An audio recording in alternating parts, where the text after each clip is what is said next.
Geologist Suman మా విలేజే bore point చూశాడు.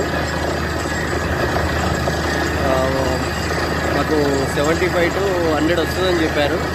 అందులోనే మాకు 75 to 100లో మాకు మంచిగా వాటర్ వచ్చాయి. సో థ్యాంక్ యూ సుమన్ బాబాయ్, థ్యాంక్ యూ వెరీ మచ్.